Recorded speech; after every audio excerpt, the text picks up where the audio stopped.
तंत्र सूत्र में ओशो ने इन विधियों की चर्चा भी की है, समझाया भी है। लेकिन अगर कभी आपने गौर से देखा हो तो ये विधियां क्या हैं, किस और संकेत कर रही हैं ये विधियां।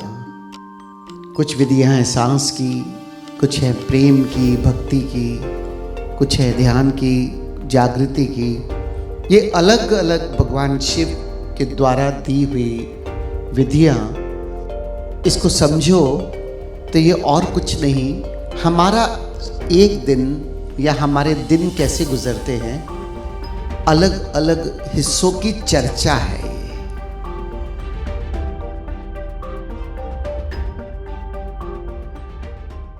ध्यान के लिए तो हम एकत्रित हुए ही, और हम में से बहुत से मित्र नियमित रूप से ध्यान भी करते हैं और ध्यान के बारे में चर्चा भी बहुत होती है।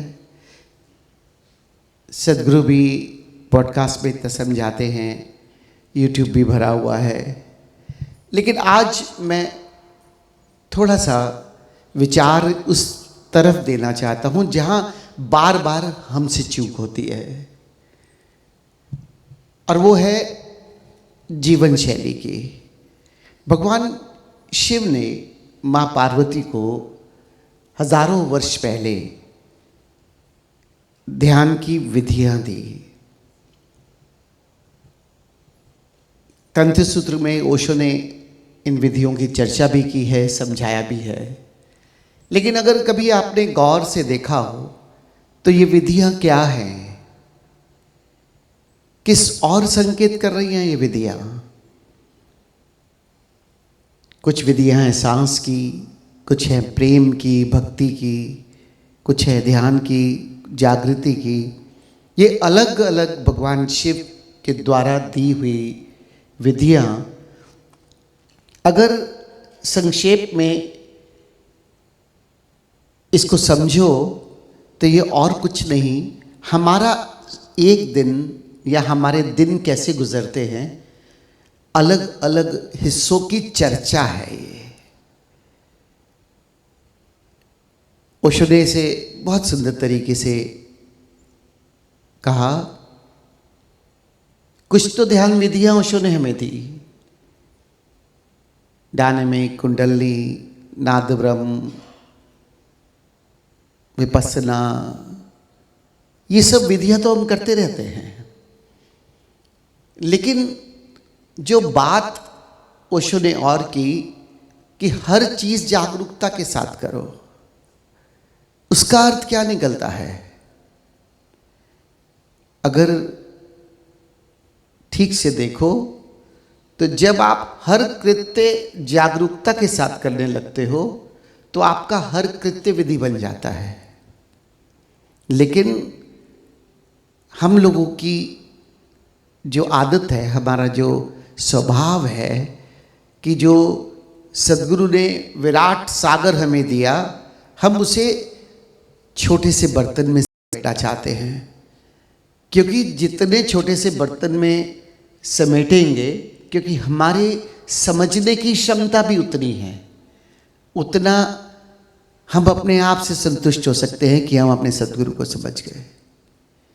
क्योंकि हम उतनी विराटता की कल्पना नहीं करते, ना हम इतना प्रयास कर पाते हैं। तो हम तो उतनी कल्पना नहीं करते, हम तो उतना प्रयास नहीं करते, हम तो उतना प्रयास कर भी नहीं पाते। तो अपने आप का फेलियर नहीं देखना चाहते, क्यों ना ऐसा करें कि सदगुरु को ही कुंठित कर दे, जिससे कि मुझे लगे मैं सफल हो गया। इसलिए ओशो को ध्यान विधियों में नहीं बांधा, बल्कि 5 ध्यान में बांध के रख दिया। ओशो सिर्फ 5 ध्यान, और उसके साथ इतनी रूढ़िवादिता कि जो ये 5 ध्यान के अतिरिक्त बात करे वो ओशो का प्रेमी भी नहीं है, ये दृष्टि हो जाती है हमारी। ओशो विराट सागर ही नहीं, उन्होंने अपना नाम भी सागरीय अनुभव रख दिया। और जो अनुभव सागरीय है उसे 5 ध्यान में या कुछ ध्यान विधियों में बांध कैसे सकते हो। और अगर कुछ ध्यान विधियों में बांध दिया, इसका अर्थ जब वो ध्यान विधियां पूर्ण हो गई, ध्यान पूर्ण हो गया। क्या ओशो इस तरह से ध्यान की बात करते हैं। और इसलिए मैंने भगवान शिव का उदाहरण दिया कि मां पार्वती को वो जितनी भी विद्या दे रहे हैं, अगर एक बार, 2-2 3 दिन एक एक पंक्ति की विधि है, एक बार उसे इकट्ठा पढ़ के देखना और सिर्फ ये देखना, आपको लगेगा 112 में से 30 ध्यान विधियां आपकी ऐसी होंगी कोई भी जो आपकी दिनचर्या से मैच करती है। और जब वो आपकी दिनचर्या से मैच करती है, इसका मतलब अपनी दिनचर्या को ही ध्यान विधि बनाया जा सकता है। मैं ये नहीं कह रहा कि जो ने डायनेमिक कुंडली दी वो करने की आवश्यकता नहीं है। ये ओशो की जो शिक्षा है, जो देशना है, वो विद्या प्लस जीवन है। हमने क्या किया, जीवन को तो हटा दिया, विधियों को पकड़ लिया, और वो भी 5। इतना कुंठित कर दिया आपने सदगुरु को।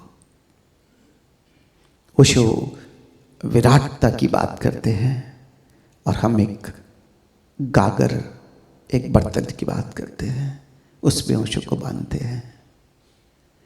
इसलिए विद्या तो हम अपने जीवन का एक बार करके हिस्सा बनाते हैं, लेकिन उसके बाद कुछ भी करते हुए हम जागरूकता को और प्रेम को जोड़कर उस कृत्य को ही विधि बना सकते हैं। मैं अक्सर उदाहरण देता हूँ, सुबह उठते हो, हर व्यक्ति नहाता है, लेकिन नहाते हुए कौन है जो पानी को महसूस करता है? अपने शरीर को साबुन लगाते हुए अहोभाव से, शरीर जरा सा बीमार हो जाए, जरा सी टांग में दर्द हो जाए, उठ ना पाओ, सब कुछ व्यर्थ। लेकिन जब ये चल रहा है तब इसके बारे में ध्यान देने की जरूरत नहीं। कुछ दिन पहले मैं बात कर रहा था एक दांत के दर्द की। जो उम्र हो गई है उतने दिन, और दिन में कम से कम 5 बार इन दांतों का प्रयोग करते हैं, लेकिन जब तक ठीक है तब तक इस पर ख्याल नहीं जाता, क्योंकि मेरा हक है और इन दांतों की ड्यूटी है कि मुझे मेरे साथ सहयोग करना। और जब जरा सा बीमार हो जाए, जरा सी दर्द हो जाए, तो बस इससे दुख कुछ नहीं। ये अहोभाव की जीवन शैली। ध्यान क्या है? शिकायत से अहोभाव की यात्रा। लेकिन जरा सा कोई मौका मिल जाए शिकायत करने का, चुकते नहीं है। और वैसे हम ध्यानी हैं, 5 ध्यान भी करेंगे, यहाँ आके तो कभी कभी दिन में 5 बार भी ध्यान करेंगे, लेकिन उस शैली की और रूपांतरण की तरफ दृष्टि नहीं है। ध्यान है मूर्छा से जागरूकता की यात्रा। जरा सा जीवन में प्रतिकूल घटने लगे, मूर्छा इस तरह से घेरती है कि पता नहीं चलता कि क्या बोलते हैं, क्या सुनते हैं, क्या कहते हैं। बस ये है हमारे जीवन की परिभाषा। इसलिए प्यारे मित्रों, ओशो को अगर प्रेम करते हो सच में, तो ओशो को समझना। और ओशो को समझा कैसे जाएगा? पढ़कर और सुनकर नहीं, अनुभव करके। बहुत लोग मुझे कहते हैं कि ओशो को प्रेम करते हैं, हाँ, लेकिन ओशो ध्यान की बात करते हैं, बस वो नहीं होता, प्रेम करते हैं। वो प्रेम ही कैसा कि जिसे प्रेम करते हैं और वो जो कहता है उसे मानने की दूर दूर तक ना कोई प्रयास, क्योंकि अहंकार, कभी मूर्छा मुझे प्रेम करने वाले से तोड़कर अलग करती है। लेकिन मैं दावा करता हूं कि मैं बहुत प्रेम करता हूं अपने गुरु से। इसलिए गंभीर मत होना, बस जाग जाना। और जाग कर जो सद्गुरु हमें देना चाहते हैं उसे ग्रहण कर लेना। ओशो को अगर प्रेम करना है, ओशो को अगर समझना है, तो कुछ भी करने की आवश्यकता नहीं, सिर्फ और सिर्फ जाग जाना। और जाग जाओगे तो यात्रा शुरू हो जाएगी और फिर ध्यान और जीवन शैली दोनों में रूपांतरण पीछे पीछे आ जाएगा। ओशो एक सागरीय अनुभव है और उस अनुभव की कुछ बूंदें मेरे जीवन पर पढ़कर मुझे भिगो दें, ताकि मेरा जीवन भी प्रेम, मेरा जीवन भी अहोभाव, मेरा जीवन भी जागरूकता से भर जाए, जिससे कि मेरे जन्म लेने का अर्थ पूर्ण हो जाए। इसलिए ध्यान पर जितना ध्यान देते हो, ध्यानपूर्ण जीवन शैली पर उससे ज़्यादा ध्यान देना, क्योंकि ध्यान तो 1-1.5 घंटा करोगे, ध्यानपूर्ण जीवन शैली कम से कम 14 घंटे और जियोगे और इसी से जीवन रूपांतरित होगा। तो आओ पूरी मस्ती से नाचते हैं, गाते हैं, थोड़ा सांसों का प्रयोग करते हैं, थोड़ी आज भावनाओं को प्रेमल करते हैं और उन प्रेम भरी भावनाओं से को पूरे अस्तित्व में फैला देते हैं। क्योंकि जैसा युग चल रहा है आजकल, सब जानते हैं प्रेम की बहुत आवश्यकता है, और वो प्रेम ही है जो इस पूरे संसार को बदल सकता है। क्योंकि जिसको जब मैं बदलूंगा, हर व्यक्ति जब स्वयं पर दृष्टि रखकर स्वयं को बदलेगा तो पूरा समाज बदलेगा, और समाज बदलेगा तो देश बदलेगा। लेकिन यात्रा मुझसे शुरू होती है।